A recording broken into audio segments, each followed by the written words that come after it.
Praise the Lord. आज की सुबह के लिए हम परमेश्वर को धन्यवाद करते कि प्रभु ने हमें आज का दिन दिया है ताकि आज हम उसके नाम को प्रशंसा महिमा दे सके। आज सुबह जिस विषय को हम लोग आज पढ़ने जा रहे हैं वो है रूत की पुस्तक और छुड़ाने वाला यीशु। जी हाँ, रूत की पुस्तक और छुड़ाने वाला यीशु। रूत की पुस्तक अपने आप में एक बहुत बड़े इतिहास की पुस्तक है, बहुत ही खास पुस्तक है जिसके भीतर जब हम पढ़ते हैं तो प्रभु यीशु मसीह की एक उत्तम कहानी इस पुस्तक के अंदर पाई जाती है। जी हाँ, रूत की पुस्तक में उद्धारकर्ता की एक प्रेममय कहानी पाई जाती है।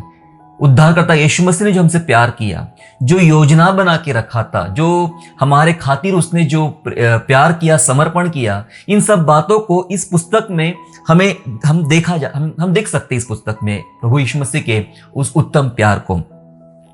क्या आप जानते हैं, यहूदियों का जो एक वार्षिक उत्सव होता था, वार्षिक पर्व होता था, उस वार्षिक पर्व में वे तकरीबन 4 से 5 अलग अलग किताबें पढ़ते थे, मतलब सबके सन्मुख पढ़ा जाता था। और उसमें से तीसरे नंबर की रूत की एक पुस्तक होती थी और रूत की पुस्तक को उन सब के सामने यहूदियों के एक वार्षिक पर्व में पढ़ा जाता था। कारण यह था क्योंकि जब फसल का पर्व आता है, उनका यहूदियों का फसल का पर्व आता है, दरअसल उसको पिंतेकुस का पर्व कहा जाता है। और उस पिंतेकुस के पर्व के समय में यहूदी लोग धर्म ग्रंथों को पढ़ते थे, साथ में रूत की पुस्तक को, तीसरे नंबर पर रूत की पुस्तक को पढ़ा जाता था, क्योंकि रूत की पुस्तक की जो घटना है वो फसल के पर्व के आसपास में ही घटी थी। इस वजह से उस फसल के पर्व को ध्यान रखते हुए वे रूत की पुस्तक को पढ़ाते हैं या सबके सन्मुख पढ़ाया जाता है।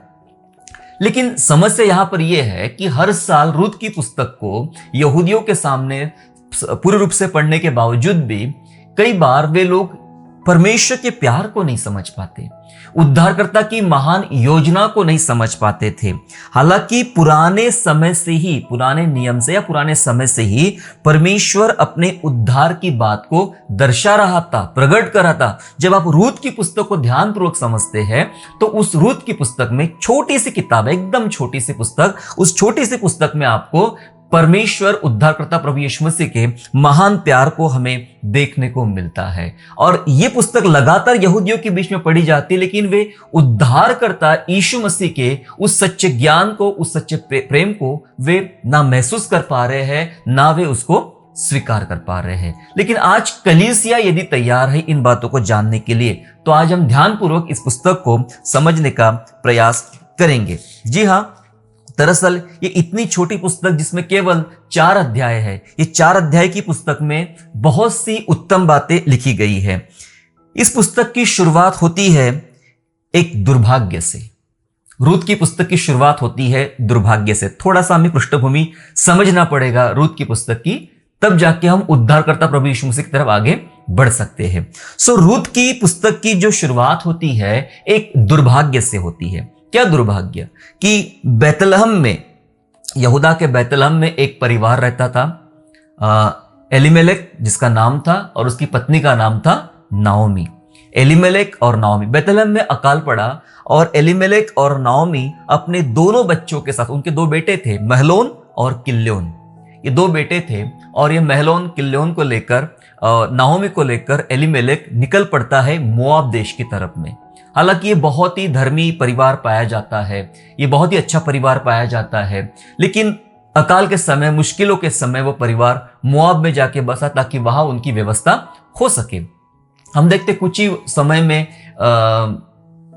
एलीमेलेक के दोनों बच्चों की शादियां हो जाती है, महलोन और किल्लोन की शादी हो जाती है 2 मोआबी महिलाओं से, ओरपा और रूत उसका नाम था। ये दोनों महिलाओं से दोनों बेटों की शादियां हो जाती है। कुछ ही सालों में बहुत मुश्किल आती है इस परिवार के ऊपर। शुरुआत हो रही है अकाल से शुरुआत हो रही है, मुश्किल से शुरुआत हो रही है। ये मुश्किल आगे खत्म नहीं होती है तो और एक मुश्किल एलीमेलेक नाओमी के घर में आ जाती है कि नाओमी का पति मर जाता है, एलीमेलेक मर जाता है। मैं बता दूं, इनके नामों के अर्थ भी हमें समझना पड़ेगा। एलीमेलेक का अर्थ होता है परमेश्वर राजा है। एलीमेलेक का मतलब होता है परमेश्वर राजा है। जी हाँ, बाकी दूसरे के भेद भी हम आगे जानेंगे, दूसरे नामों के भेद भी।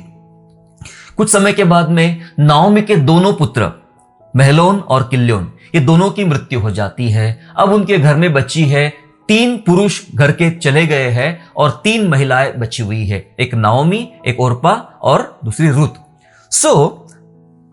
नाओमी कहती है अपनी बहुओं को, बेटिया तुम अपने घर चले जाओ, क्योंकि अब हमारे पास कोई रास्ता माध्यम नहीं है। मैं इतनी बूढ़ी हो गई कि मैं ना शादी कर सकती हूँ, ना मेरी संतान हो सकती है, और ना उन बच्चों को बड़ा हो, तो तुम कहाँ रुकने वाली हो, तुम जाओ अपना घर बसा लो। उसकी बात मान के ओर्पा नाम की बहू निकल जाती है और रूत उसके साथ ही रहती है। जी हाँ, और वह किस प्रकार से रूत को लेकर वो बैतलहम में आती है और बैतलहम में किस प्रकार से व्यवहार करती है, अपनी बहू रूत के संग अपनी बेटी बना के रखती है, और उसकी शादी फिर बोज नाम के एक छुड़ाने वाले व्यक्ति के साथ हो जाती है, और फिर बोज के घर में रूत और बोज से एक संतान निर्माण जिसका नाम था ओबेद। ओबेद से ईशे निर्माण हुआ और ईशे से दाऊद, जो दाऊद का दादा कहलाया, रूत का बेटा। ये बहुत ही उत्तम कहानी है। तो शुरुआत होती है दुर्भाग्य से, संकट से, मुश्किलों से इस किताब की शुरुआत होती है, और किताब का जो अंत हो रहा है वो महिमामय पूर्णतया के साथ अंत हो रहा है। आखिरी अध्याय के आखिरी पदों को जब आप पढ़ते हो तो वह आनंद दिखाई पड़ता है, महिमामय बातें दिखाई पड़ती है। नाओमी कहती है सचमुच मैं धन्य हो गई इस बच्चे को पाकर, जो रूत का परिवार बस जाता है, नाओमी खुश हो जाती है, नाओमी का घराना फिर से बन जाता है। ये सारी बातें मतलब महिमामय पूर्णतया के साथ ये पुस्तक का अंत होता है चौथे अध्याय में। और शुरुआत जो हुई थी एक बड़े दुर्भाग्य के साथ इसकी शुरुआत हुई थी। इस पुस्तक में 3 मुख्य भूमिकाएं हैं, 3 मुख्य कैरेक्टर है। थोड़ा इनको बहुत ध्यानपूर्वक समझेंगे हम लोग, तब जाके कैसे रूत की पुस्तक में छुड़ाने वाले यीशु के विषय में लिखा गया है, इस बात को हम लोग समझ पाएंगे। जी हाँ, 3 मुख्य भूमिकाएं इस किताब में पाई जाती है। पहली भूमिका है नाओमी की, नाओमी। दूसरी भूमिका है रूत की, और तीसरी भूमिका है बोअज की। ये 3 मुख्य कैरेक्टर है, ये 3 मुख्य भूमिकाएं हैं जिनको हमें समझना पड़ेगा। लेकिन जब ये 3 भूमिकाओं को जब आप समझते हो तो रूत की पुस्तक पढ़ते समय अपने दिमाग में कुछ पिक्चर अलग बनाना पड़ेगा, तब आप बड़ी आसानी से इस पुस्तक को समझ पाएंगे। जब आप नाओमी के बारे में बात करते हो, जब नाओमी के बारे में इस पुस्तक में पढ़ते हो, तो नाओमी की जगह आपको रखना है अगुआ, लीडर। ठीक है, अगुआ या लीडर। नाओमी को आप लीडर के समान देखिए, एक अगुवे के समान, एक पासबान के समान नाओमी को हमें देखना है, क्योंकि बाइबल नाओमी के बारे में कुछ ऐसी बातें करती, नाओमी ने कुछ ऐसा ही हमें सिखाया है यहाँ पे। दूसरी बात जो है रूत को आप कलीसिया के स्वरूप में देखना है। रूत एक कलीसिया है। जी हाँ, रूत को जब आप पढ़ रहे हो, समझ रहे हो, तो अपना दृष्टिकोण कलीसिया के समान रखिए, कलीसिया है रूत। और तीसरा जो कैरेक्टर है बोअज, और बोअज को आप छुड़ाने वाला प्रभु यीशु, उस संदर्भ में हमें सोचना पड़ेगा। दरअसल बोअज ही है जो रूत की पुस्तक में प्रभु यीशु मसीह का प्रतीक माना जाता है, जिसको छुड़ाने वाला यीशु मसीह, छुड़ाने वाला परमेश्वर माना जाता है। तो ये 3 कैरेक्टर को 3 नामों के साथ, 3 विषयों के साथ हमें समझना पड़ेगा। जब हम इन 3 कैरेक्टर को वास्तविक रूप से समझने का प्रयास करेंगे, तभी हम ये जान पाएंगे कि छुड़ाने वाले यीशु की कितनी जबरदस्त योजना इस पुस्तक में लिखी गई थी। शुरुआत से, जब सुसमाचार भी नहीं लिखा गया था, जब प्रभु यीशु मसीह का जन्म, मनुष्य बन के जन्म भी पृथ्वी पर नहीं हुआ था, ये बहुत ही पुरानी किताब है रूत की पुस्तक, यहूदियों की ऐतिहासिक पुस्तक है, और जिसमें उद्धारकर्ता की इतनी सुंदर कहानी है, लेकिन कई बार आंखें बंद हो जाती है। मैं कई बार ये समझता हूं कि आज सुसमाचार की 4 मुख्य कुछ पुस्तकें हमारे पास सुसमाचार की है, उसके बावजूद भी कलीसिया की और कई सारे लोगों की आंखें बंद रह जाती है। लेकिन जब पवित्र आत्मा आता है तो सब कुछ स्पष्ट हो जाता है, सब कुछ समझना हमारे लिए शुरू हो जाता है। 3 मुख्य भूमिकाओं को थोड़ा थोड़ा समझेंगे, और समझने के बाद हम अपने दृष्टिकोण को समझेंगे। तो सबसे पहले हम बात करेंगे रूत की। मैंने क्या कहा, रूत जो है, रूत को आपको कलीसियाई के रूप संदर्भ में लेना है। रूत माने कलीसिया, ये समझना है, तब आपको सारा मैटर समझ में आएगा। मैंने कहा था एलिमेलेक। एलिमेलेक का नाम का अर्थ होता है परमेश्वर राजा है, और यहां पे हम अभी बात कर रहे हैं रूत की। रूत के नाम का अर्थ होता है कंपेनियन, मतलब साथी। रूत के नाम का अर्थ होता है कंपेनियन, मतलब साथी। अब रूत की शादी जो हुई थी वो हुई थी महलोन से। ठीक है, महलोन से शादी हुई थी, नाओमी के बेटे महलोन से रूत की शादी हुई थी। और महलोन का मतलब होता है वीकनेस, दुर्बलता। जी हां, वीकनेस, दुर्बलता। अब दोनों नामों को समझने का प्रयास करें। रूथ किसकी साथी थी? दुर्बलता की, वीकनेस की। ठीक है, रूथ किसके साथ है? रूथ है निर्बलता के साथ या वीकनेस के साथ में रूथ पाई जाती है। लेकिन रूथ के अंदर कुछ और बातें थी जिन बातों ने रूथ की लाइफ बदल डाली, रूथ का जीवन बदल डाला। कुछ बातों को ध्यानपूर्वक समझने का प्रयास करेंगे। रूथ को आपको अभी सोचना है कलीसिया के संदर्भ में, कलीसिया के स्वरूप में। ठीक है, जब तक कलीसिया सही रूप से कलीसिया, सही मायने में कलीसिया नहीं बन जाती है, तब तक कलीसिया दुर्बलता की साथी रहती है। जी हां, रूथ जब तक प्रॉपर कलीसिया, प्रॉपर प्रभु के मार्ग में नहीं आई, तब तक वो दुर्बलता की ही साथी बनी थी। उसके साथ एक नाम जुड़ा था दुर्बलता का, वीकनेस, महलोन का नाम जुड़ा था। जी हां, लेकिन कैसे नाम बदलता है इस बारे में थोड़ा सा हम लोग समझेंगे। नाओमी के बारे में, मतलब रूथ की बात कर रहे हैं, लेकिन रूथ कैसी थी? रूथ नाओमी के प्रति आज्ञाकारी बनी रही। क्या आज्ञाकारी था? उसके लिए हमें पढ़ना पड़ेगा। रूथ की पुस्तक में खोलिए अभी, पहला अध्याय वचन 16 और वचन 17। रूथ की पुस्तक अध्याय 1 वचन 16, chapter 1 and verse 16 and verse 17, जहां ऐसा लिखा है, रूथ बोली, तू मुझसे यह विनती ना कर कि मुझे त्याग कर या छोड़कर लौट जा। क्योंकि नाओमी कहती थी अपनी दोनों बहुओं को कि तुम अपने अपने घर लौट जाओ।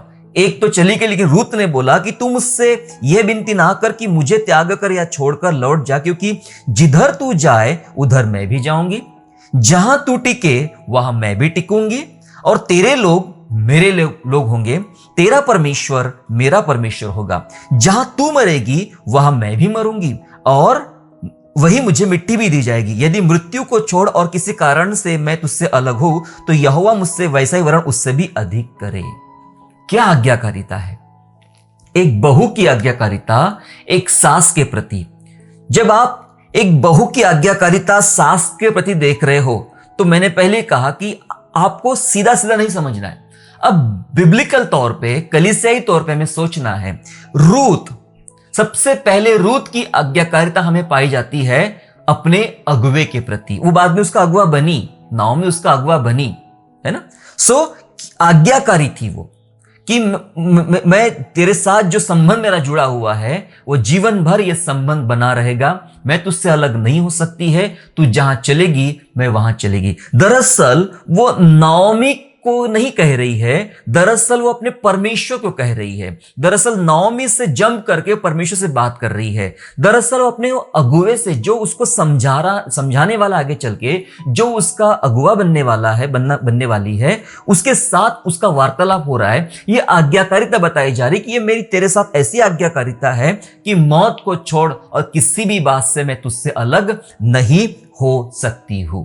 जी हां, नाओमी के साथ उसकी आज्ञाकारिता बनी रही। उसके बाद जब हम रूथ के अंदर एक दूसरा स्वभाव देख रहे हैं कि समर्पण, एक दूसरा स्वभाव था समर्पण। क्या आप जानते, जब नाओमी रूथ को लेकर बैतलहम लौट आती है, तब खुद रूथ कहती है कि मुझे कोई खेत में काम करने जाने दे। तो वो खुद चली जाती काम करने के लिए खेत में, और सौभाग्य से ऐसा होता है कि वो खेत बोझ का खेत होता है, जो उसका कुटुंब भी नहीं था। ये भी समझना जरूरी है, कुटुंब भी नहीं था, उसके कुटुंब का, उसके फैमिली का ही एक सदस्य था बोझ। और बोझ के खेत में काम करना शुरू कर देती है, और बोझ की दया की नजर रूथ पर बनी रहती है, और बोझ उसके लिए काफी चीजों का इंतजाम करता है, खाने का, पीने का, रहने का, तमाम चीजों का, भली चीजों का वह व्यवस्था करता है। लेकिन उसका समर्पण ने क्या किया? क्या समर्पण था? दूसरे अध्याय में, रूथ के दूसरे अध्याय में चलेंगे हम लोग, और वचन 10 और वचन 11, chapter 2 and verse 10 and verse 10 to 12 पढ़ेंगे, जहां ऐसा लिखा हुआ है, तब वह भूमि तक झुककर मुंह के बल गिरी और उससे कहने लगी, उससे मतलब बोझ से, खेत में काम कर रही थी अभी, कहने लगी, क्या कारण है कि तूने मुझे मुझ परदेशीन पर अनुग्रह की दृष्टि करके मेरी सुधि ली है। वो बोझ से बात करेगी कि ऐसा क्या कारण है कि तूने मुझ पर रहम किया, मैं तो परदेशी हूं। बोझ ने उत्तर दिया, सुनिए अभी, जो कुछ तूने पति मरने के पीछे अपनी सास से किया, और तू किस रीति से अपने माता पिता और जन्मभूमि को छोड़ ऐसे लोगों में आई है जिनको पहले तू ना जानती थी, यह सब मुझे विस्तार से बता दिया गया है। बोझ कह रहा है कि तू कैसे अपनी सास के साथ, अपने माँ बाप को छोड़कर सास के साथ आ गई है ना। जो सास के प्रति तेरा समर्पण था वो मुझे दिखाई पड़ा है। यहोवा तेरी करनी का फल दे और इज़राइल का परमेश्वर यहोवा तेरे जिसके पंखों तले तू शरण लेने आई है, तुझे पूरा बदला दे। क्या समर्पण था उसका, अपने सास के प्रति समर्पण की वजह से छुड़ाने वाला जो बोझ था आगे, अभी तो ये सब बातें क्लियर हुई भी नहीं थी कि छुड़ाने वाला वही है, वो छुड़ाएंगे, सब क्लियर हुई भी नहीं थी। तब भी ये व्यक्ति बोझ जो है वो रूत की तरफ प्रभावित हुआ। प्रभावित होने का मतलब ये होता है कि कितना सुंदर उसका समर्पण है। उसने अपनी सास के साथ जो व्यवहार किया, माँ बाप को छोड़कर अपनी जन्मभूमि मतलब अपने पति के जन्मभूमि की तरफ में वो लौट आई है। ये समर्पण के कारण छुड़ाने वाला प्रभावित हुआ। कलीसिया, रूत माने कलीसिया। कलीसिया की सबसे पहली आज्ञाकारिता देखी अपने उस अगुवे के प्रति जो नाओमी थी। जी हाँ, नाओमी अगुवे के समान है।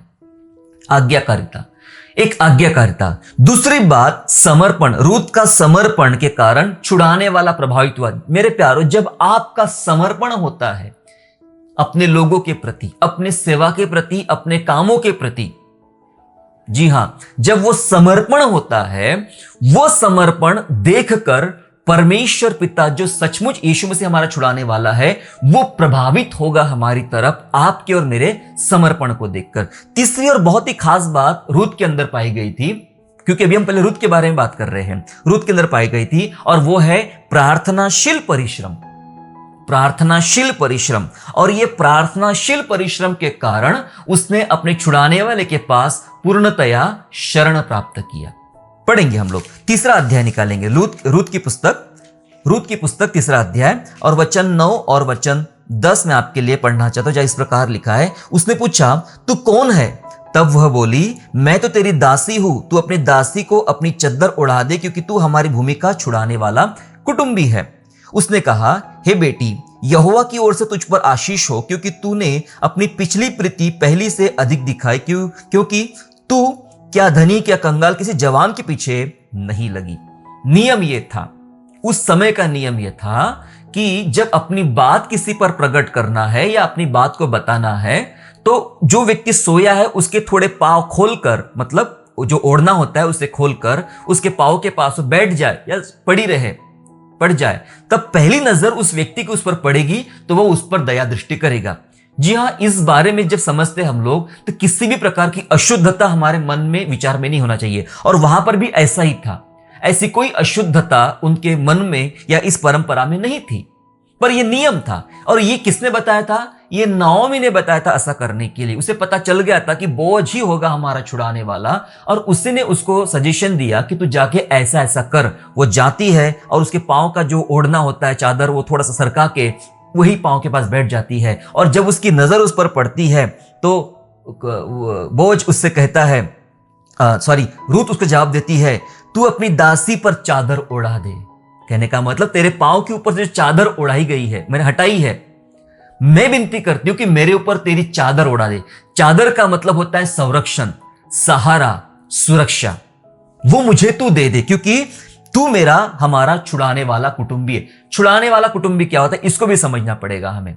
छुड़ाने वाला कुटुंबी उसको होता है कि जब कोई व्यक्ति जिसके घर के पुरुष खत्म हो जाए और सिर्फ स्त्रियां बच जाए, तो उसका जो नाम होगा, उसका जो वंश होगा, उसका जो प्रॉपर्टी होगी, अब वह अगर किसी और के हाथ में चली जाए तो क्या होगा?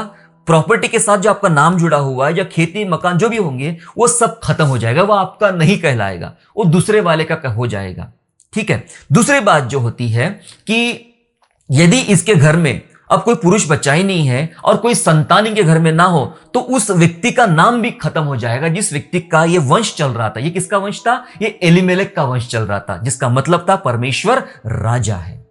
ठीक है, ये हो जाएगा। तो नियम के अनुसार यह था कि इसको खरीदना पड़ता था, इस खेती को, जो भी उनकी प्रॉपर्टी होती थी उसको खरीदना पड़ता था। और उस परिवार में कोई व्यक्ति ऐसी है, जो स्त्री ऐसी जिसका वंश आगे बढ़ सकता है, तो जो खरीदने वाला व्यक्ति उस स्त्री से लीगल तरीके से शादी कर सकता था, ताकि जो वंश पैदा होगा, जो बच्चे पैदा होंगे, वह किसके कहलाएंगे? वो उसके कहलाएंगे जो पहले था। मतलब एलीमेलेक के वंश में से ही कहलाएगा, दूसरे का वंश नहीं कहलाएगा। यह समझना हमारे लिए जरूरी है।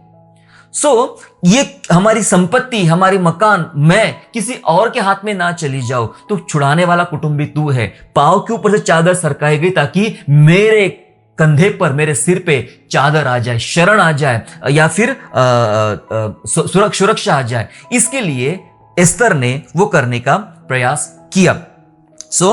प्रार्थनाशील परिश्रम, उसने वहां बैठ के प्रार्थना की कि ऐसी ऐसी बात है, तू छुड़ाने वाला है, और उसने भी उस पर दया दिखाई। कहता है मेरी बेटी। जी हां, जब हम प्रभु यीशु मसीह के पास आते तब बेटे ही होते, बेटे और बेटियां ही होते हैं। लेकिन जब हमें स्वीकार कर लेता है, अपना बना लेता है, तो नया नियम में बाइबल बताती है अब तुम दुल्हन हो।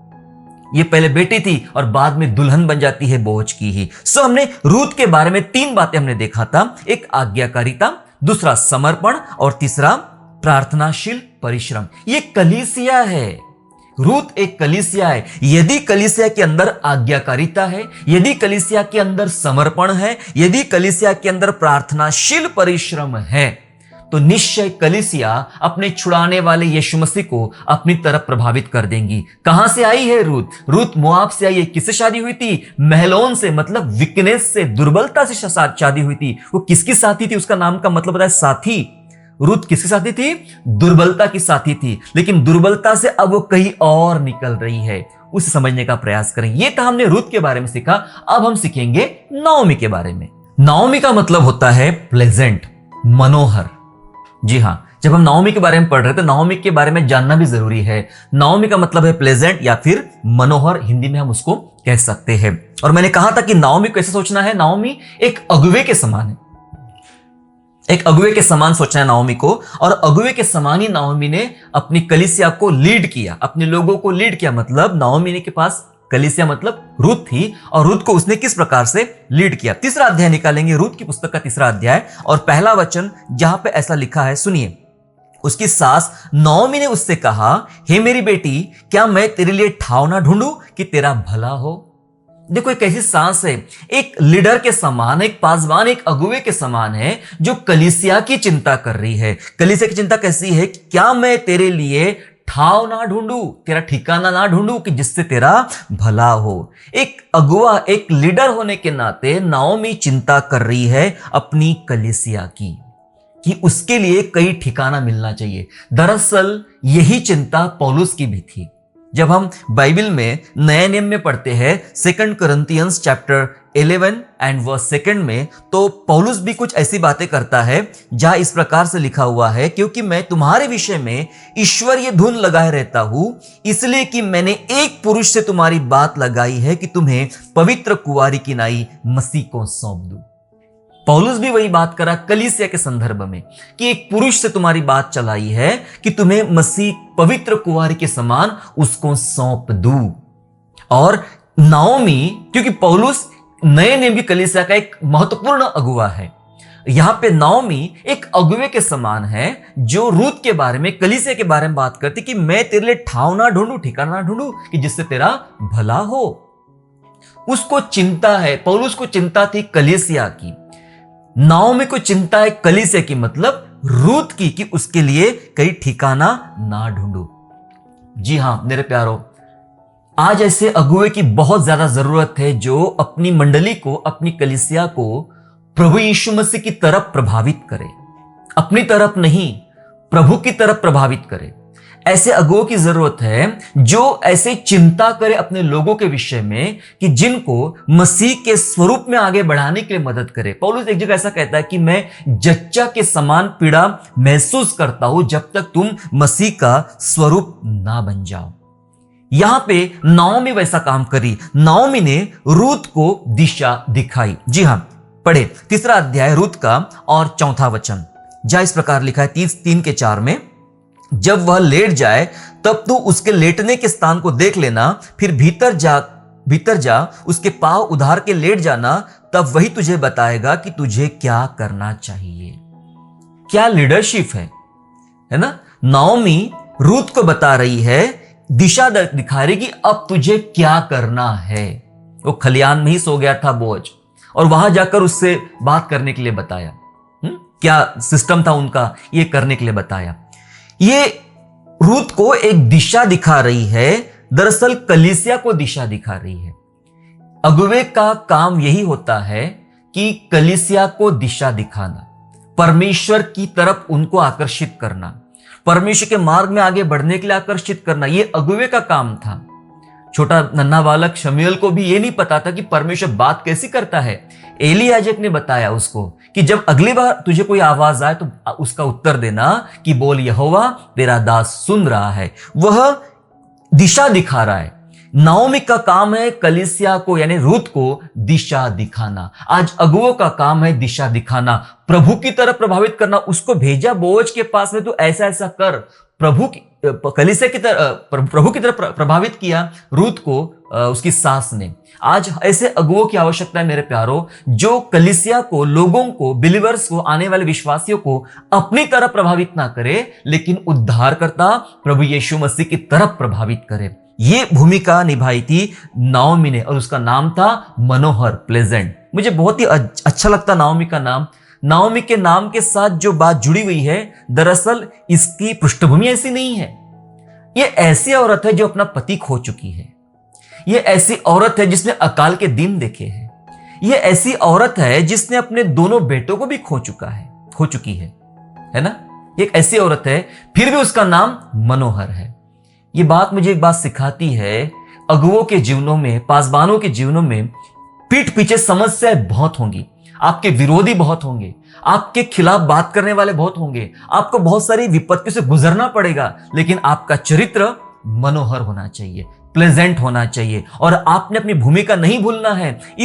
इसके बावजूद भी, अपना पति बच्चों को खोने के बावजूद भी वो कलीसिया यानी रूथ की चिंता करते कि उसके लिए ठाव ढूंढे और उसको उद्धारकर्ता यानी छुड़ाने वाले की तरफ प्रभावित कर रही है, सिखा रही है, समझा रही है। अब तीसरी भूमिका, हमने रूथ के बारे में समझ लिया, हमने नाओमी के बारे में समझ लिया। अब तीसरी महत्वपूर्ण भूमिका आती है बोअज की।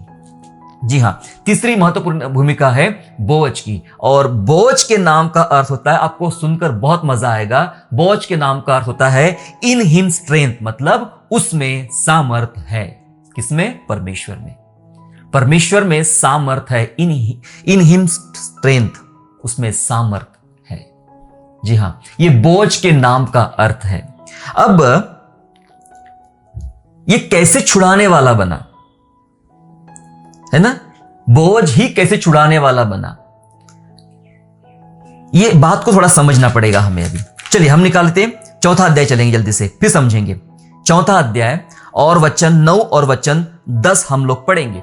देखिए उस रात क्या हुआ, तीसरे अध्याय में उस रात क्या हुआ था कि रूथ ने अपनी बात बता दी कि तू हमारा छुड़ाने वाला है, तू मुझे चादर ओढ़ा दे, मेरा संरक्षण, मेरी सुरक्षा तेरी ओर से आना चाहिए।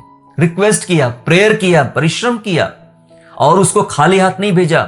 उसे जौ के 6 जो भाग थे वो देकर, चादर देकर उसे अपनी सास के पास भेजा, और उसकी सास को ये बात पता, बहुत अच्छा लिखा है बाइबल में। बाइबल में जब उस पूरी स्टोरी सुन लेती है नाओमी, तब कहती है रूथ से, बस अब ये एक बैठ जा। आज जब तक वो पुरुष ये इसका ठिकाना ना लगा ले, फैसला ना कर ले, उसे चैन नहीं आने वाला, तो यही बैठी रहे। क्या सुंदर लीडरशिप है। उसे पता था कि आगे क्या हो सकता है, उसे पता था कि अब बोअज क्या करेगा। ऐसा लिखा है तीसरे अध्याय में, शांत बैठ जा। वो आज शांत बैठने वाला है नहीं बोअज, वो तो काम करके रहेगा। और उसने अगली सुबह ही काम करना शुरू कर दिया। उसने फाटक के पास बैठा, पुरनियों को बुलाया, जो बूढ़े लोग होते थे पुरनिये, उनको बुलाए, और लेकिन उसने कहा एक और है छुड़ाने वाला, जिसको मेरे से पहले अधिकार है। क्योंकि मैंने पहले कहा छुड़ाने का अधिकार किसको? बाहर वाला आदमी जमीन नहीं खरीदेगा, और बाहर वाले ने खरीद लिया तो खत्म क्या हो जाएगा, इसको समझना पड़ेगा, तभी हम छुड़ाने वाले को समझेंगे। तो खत्म क्या होगा, वो एलीमेलेक का जो नाम, उसका वंश चल रहा था, वो खत्म हो जाएगा। अब वो जमीन, वो जायदाद या जो भी था, वो किसी और के हाथ में चली जा सकती है। दूसरा, ये रूथ से कोई भी शादी कर सकता है, और किसी दूसरे खानदान के व्यक्ति ने शादी किया तो जो संतान पैदा होगी वो एलीमेलेक के खानदान से नहीं कहलाएगी।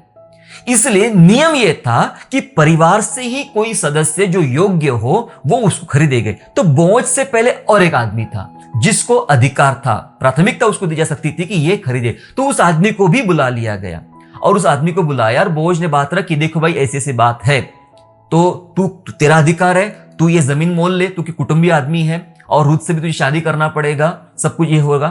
तो उसने कहा कि नहीं, मैं इस लायक नहीं हूं, मैं अगर ये करने जाऊं तो मेरे फैमिली में प्रॉब्लम हो जाएगा, मेरे फाइनेंशियली प्रॉब्लम हो जाएगा, मैं इसके योग्य नहीं हूं। तो तू छुड़ा सकता है, बोझ को बोला तू छुड़ा सकता है। तो छुड़ाने के लिए उनके प्रथा थी चप्पल उतारने की।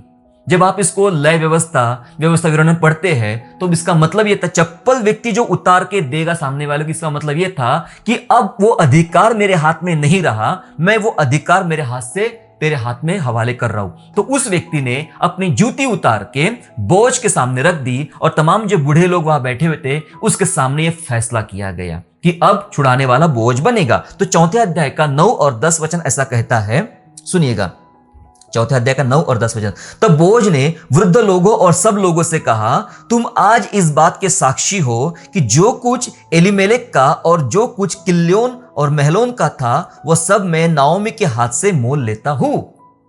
क्योंकि ये कुटुंब का ही व्यक्ति है, एलीमेलेक का और नाओमी का जो उसके दोनों बच्चों का था, मैं मोल लेता हूं। और फिर 10वां, फिर महलोन की स्त्री रूत, महलोन वीकनेस, दुर्बलता, महलोन की स्त्री रूत मोआबिन को भी मैं अपनी पत्नी करने के लिए इस मनसा से मोल लेता हूं कि मरे हुए का नाम उसके निज भाग पर स्थिर करूं, कहीं ऐसा ना हो कि मरे हुए का नाम उसके भाइयों में से और उसके स्थान के फाटक में से मिट जाए। तुम लोग आज साक्षी ठहरे हो। जब वह छुड़ाने वाला बन रहा, मोल ले रहा है, सारी जमीन जो कुछ है मोल ले रहा है, जो इस एलीमेलेक का था मोल ले रहा है, और जो स्त्री थी रूत उसको भी वह इसलिए शादी कर रहा है, अपनी स्त्री बना रहा है ताकि एलीमेलेक का नाम, उसका वंश का नाम कहीं मिट ना जाए, समाप्त ना हो जाए। इसलिए बोझ ने खरीद लिया। बोझ, मैंने पहले कहा, बोझ जो है प्रभु यीशु मसीह का प्रतीक है, छुड़ाने वाले का प्रतीक है। अब थोड़ा समझना पड़ेगा, आखिरी बहुत कंक्लूजन पे हम आ रहे हैं, थोड़ा समझना पड़ेगा। बोझ दो प्रकार से छुड़ाने वाला बना। बोझ दो प्रकार से छुड़ाने वाला बना। पहली बात, बोझ ने कैसे छुड़ाया? उसने रूत से विवाह करके एलीमेलेक के नाम को नाश होने से बचाया। जो उसका नाम था, वंश था, उसको नाश होने से बचाया उसने रूत से विवाह करके, क्योंकि रूत और बोझ का पुत्र एलीमेलेक के वंश का पुत्र माना गया। जब बाइबल पढ़ेंगे आप तो समझ में आएगा कि रूत और बोझ से जो पुत्र पैदा हुआ जिसका नाम था ओबेद, ये एलीमेलेक के वंश का कहलाया गया, क्योंकि उस वंश में जो कुछ था वो सब एलीमेलेक ने मोल लिया था, खरीद लिया था, है ना। और लीगल तौर पर उसने रूत से विवाह भी किया था। तो उसने विवाह करके एलीमेलेक के नाम को नाश होने से बचाया। ये पहला कारण। दूसरा, किस प्रकार छुड़ाने वाला बना? दूसरा कारण उसने ये किया कि बोझ ने परिवार की भूमि को छुड़ाया, मतलब खरीदा। ये परिवार के मामला था, तो बोझ ने अपने पारिवारिक भूमि को छुड़ाया, मतलब उसको खरीदा और एलीमेलेक के वंशजों के लिए पुनर्स्थापित किया। मतलब यदि बोझ जो उसका कुटुंबी था, यदि वो उसको मोल नहीं लेता तो क्या होता कि कोई और ब्याह करता, कोई और खरीद लेता था, तो जो उसके वंशज एलीमेलेक, जिसका नाम होता है परमेश्वर राजा है, उसके वंशज खत्म हो जाते थे। सो वंशज को पुनर्स्थापित करने के लिए उसने इस भूमि को छुड़ाया। बाइबल बहुत बातें करती है इस विषय में मेरे प्यारों। रूत को, जो मोआबिन थी, प्रभु यीशु मसीह की वंशावली के एक खास मुख्य किरदार बनती है। बाइबल ये बताती है हमें कि प्रभु यीशु मसीह के योजना में शामिल होने के लिए बहुत खास व्यक्ति होना जरूरी नहीं होता है। परमेश्वर की योजना में शामिल होने के लिए समर्पित होना, आज्ञाकारी होना, प्रार्थनाशील होना, यह ज्यादा जरूरी होता है, जो रूत ने किया था, और उसके परिणाम स्वरूप उसे बोझ मिल जाता है। अब जो बोझ ने किया, आप जानते हो, यही तो काम प्रभु यीशु मसीह ने किया नए नियम में। यही काम प्रभु यीशु मसीह ने नए नियम में किया। कैसे किया? उसने भी दो प्रकार से छुड़ाया। जैसे बोझ ने रूत की फैमिली को दो प्रकार से छुड़ाया, वैसे ही प्रभु यीशु मसीह ने दो प्रकार से छुड़ाया। कैसे? यीशु ने अपने खून से हमें खरीदा और हमारे जीवन और नाम को पाप में नाश होने से बचा लिया। पाप में नाश होने से बचा लिया प्रभु यीशु मसीह ने, इसलिए बोझ को प्रतीक माना जाता है प्रभु यीशु मसीह का। कहाँ लिखा है ये वाली बातें? पहला पत्रस में लिखा है कि कैसे प्रभु यीशु ने हमें बचाया है। पहला पत्रस निकाल लेंगे हम लोग और उसका पहला अध्याय 1 Peter chapter 1 and verse 18 and verse 19 देखिए, जहां इस प्रकार से लिखा हुआ है, क्योंकि तुम जानते हो कि तुम्हारा निकम्मा चाल चलन जो बाप दादों से चला आता है, उससे तुम्हारा छुटकारा चांदी सोने अर्थात नाशवान वस्तुओं के द्वारा नहीं हुआ, पर निर्दोष और निष्कलंक मेमने अर्थात मसीह के बहुमूल्य लहू के द्वारा हुआ है।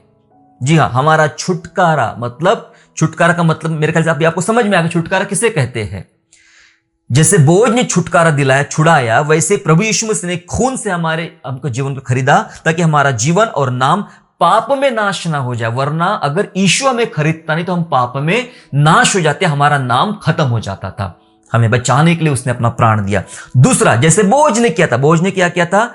परिवार की भूमि को छुड़ाया, खरीद के एलीमेलेक के वंश को पुनर्स्थापित किया था। मतलब आने वाला जो वंश होगा उसको वही संपत्ति, वही नाम, वही प्रॉपर्टी मिलेगी। ये स्थापित करने वाला बीच वही मुक्तिदाता बना था, वह बोझ। वैसे ही यीशु मसीह बनता है, हमें छुड़ाया और हमें छुड़ाकर अपनी अनंत मिरास में जहां नया आकाश और नई पृथ्वी में होने वाली है, वहां हमें शामिल किया। अनंत मिरास हम तो खो चुके। अगर छुड़ाने वाला कोई आता ही नहीं तो हम तो खो चुके थे। क्या? स्वर्ग खो चुके थे। नया आकाश नया पृथ्वी जहां प्रभु हमें ले जाने वाला है, हम वो खो चुके होते अगर छुड़ाने वाला बीच में आता नहीं। जैसे बोझ आता नहीं तो रूत का जो वंश था, एलीमेलेक का जो वंश था, वो दाऊद का वंश होते हुए प्रभु यीशु में वंशाल तक नहीं पहुंचता था, है ना। तो इसीलिए प्रभु यीशु ने भी हमें छुड़ाकर नया पृथ्वी नया आकाश में हमें जो अनंत मिरास है उसमें शामिल किया। प्रकाशित वाक्य चैप्टर 21वां अध्याय 1 से लेकर 7 तक जब आप आराम से पढ़ोगे तो उसमें ये सब बातें आपको समझ में आएगी कि परमेश्वर ने किस प्रकार से छुड़ाया हमें। तो जैसे बोझ ने 2 प्रकार से छुड़ाया है, वैसे ही प्रभु यीशु मसीह ने भी हमें 2 प्रकार से छुड़ाया। इसलिए मैंने कहा कि रूत की पुस्तक और छुड़ाने वाला यीशु, ये कितनी समानांतरता है। हमें कितना समझने की आवश्यकता कि यीशु मसीह का उल्लेख उस किताब के द्वारा, उस व्यक्ति के द्वारा, उस घटना के द्वारा हमें साबित होता है कि प्रभु अपने प्यार को दर्शाता है। जी हाँ, हमने देखा कि क्या हुआ इसका निष्कर्ष यह हुआ कि कलीसिया, रूत एक कलीसिया है। सो कलीसिया पहले किसके साथी थी? दुर्बलता की, और अब किसके साथी बनी? सामर्थी। उसमें सामर्थ है। दरअसल दुर्बलता से सामर्थ की ओर ये संदेश है आज। दुर्बलता से पहले महलोन की पत्नी थी, दुर्बलता वीकनेस की पत्नी थी। जब हम प्रॉपर कलीसिया नहीं होते हैं तब वीकनेस और दुर्बलता के साथ चलते हैं, लेकिन जब हम प्रभु यीशु के रास्ते का अपना लेते हैं तो हमें वो रास्ता मिलता है जहां हम उस सामर्थ्य के साथ हम जुड़ जाते हैं। पहले वीकनेस के साथ होते हैं, लेकिन बदलाव आने के बाद उस सामर्थ्य के साथ, बोझ जिसका नाम है इन हिज स्ट्रेंथ, उसमें सामर्थ्य है, उसके साथ शामिल हो जाते हैं। और हम इस किताब से एक बात ये भी सीखते हैं कि मनुष्य का दुर्भाग्य जो आया इसके जीवन में, मनुष्य का दुर्भाग्य परमेश्वर के लिए अवसर बन गया। हालेलुया। आइए हम प्रार्थना करें। पिता, हम यीशु के नाम से आपका धन्यवाद करते हैं कि आपने सचमुच उद्धार की योजना हम सबके लिए रखी थी। प्रभु जी, हम जानते हैं पिता परमेश्वर की रूत की पुस्तक में जिस प्रकार आपने बोझ को दिखाया पिता परमेश्वर, जो छुड़ाने वाला बना रूत का, वैसे प्रभु जी आप हम सबके छुड़ाने वाले बने। प्रभु जी, हमें छुड़ाकर अनंत मिरास में शामिल किया। धन्यवाद प्रभु कि हमारा नाम और जीवन पाप में खत्म होने से आपने बचाया पिता परमेश्वर। एक उद्धार दिलाया प्रभु जी, हमारा छुटकारा देने वाले, छुड़ाने वाले उत्तम परमेश्वर आप बने। प्रभु जी हम धन्यवाद करते हैं। आज तमाम सुनने वाले हमारे भाई बहने पिता परमेश्वर, उन्हें आशीर्वाद दीजिए, आपकी महिमा उनके जीवन में कराइए पिता परमेश्वर, और उद्धारकर्ता का उत्तम आनंद उनके जीवन में आए, ऐसा अनुग्रह मांगते, आशीर्वाद दे। धन्यवाद स्तुति करते हुए बड़े धन्यवाद के साथ ये प्रार्थना हमारे उद्धारकर्ता प्रभु यीशु मसीह के मीठे पवित्र नाम से मांगते राजा, सुनिए और दया से कबूल कीजिए। आमीन।